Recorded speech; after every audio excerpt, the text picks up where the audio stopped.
ആഗോളാടിസ്ഥാനത്തിൽ യുവജനങ്ങൾ ആകെ സമ്മർദ്ദത്തിലാണെന്ന് ഗവേഷണ റിപ്പോർട്ട് പുറത്തുവന്നിരിക്കുകയാണ്.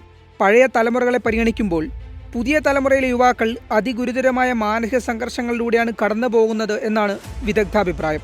ഇവർ സന്തുഷ്ടരല്ലെന്നും ഓക്സ്ഫോർഡ് യൂണിവേഴ്സിറ്റിയുടെ വെൽബീയിങ് റിസർച്ച് സെന്ററും ഐക്യരാഷ്ട്രസഭയുടെ സസ്റ്റൈനബിൾ ഡെവലപ്മെന്റ് സൊല്യൂഷൻ നെറ്റ്വർക്കും ഗാലപ്പുമായി ചേർന്ന് തയ്യാറാക്കിയ റിപ്പോർട്ടിൽ പറയുന്നു.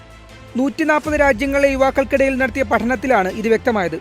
മിഡ് ലൈഫ് ക്രൈസിസ് അഥവാ മധ്യവയസ്സിലെ വൈകാരിക സംഘർഷങ്ങൾക്ക് സമാനമായ സമ്മർദ്ദമാണ് യുവാക്കൾ അനുഭവിക്കുന്നതെന്നും പഠനത്തിൽ പറയുന്നു.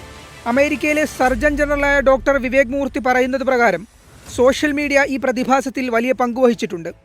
മരുന്ന് എന്ന നിലയിൽ കുട്ടികൾക്ക് സോഷ്യൽ മീഡിയ ഉപയോഗിക്കാൻ അനുവാദം നൽകുന്നത് സുരക്ഷിതമല്ല.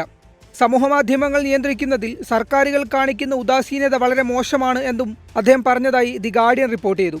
2017 ശേഷമാണ് ഈ പതിവ് കൂടുതലായി കണ്ടു തുടങ്ങിയത്.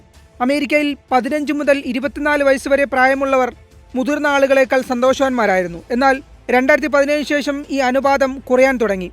അമേരിക്കയിൽ ആരംഭിച്ച ഈ ട്രെൻഡ് ഇപ്പോൾ ലോകം മുഴുവൻ വ്യാപിക്കുകയാണെന്നും ഡോക്ടർ വിവേക് മൂർത്തി പറയുന്നു. ഇത് അപകടമാണ്.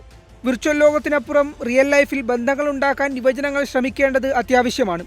രാജ്യാന്തര തലത്തിൽ ഇതിനായി നടപടിയുണ്ടാവണമെന്നും അദ്ദേഹം പറയുന്നു. അമേരിക്ക, കാനഡ, ഓസ്ട്രേലിയ, ന്യൂസിലൻഡ് തുടങ്ങി വിവിധ രാജ്യങ്ങളിലെ ഹാപ്പിനെസ് ഇൻഡെക്സിൽ ഗണ്യമായ കുറവ് സംഭവിച്ചിട്ടുണ്ട്.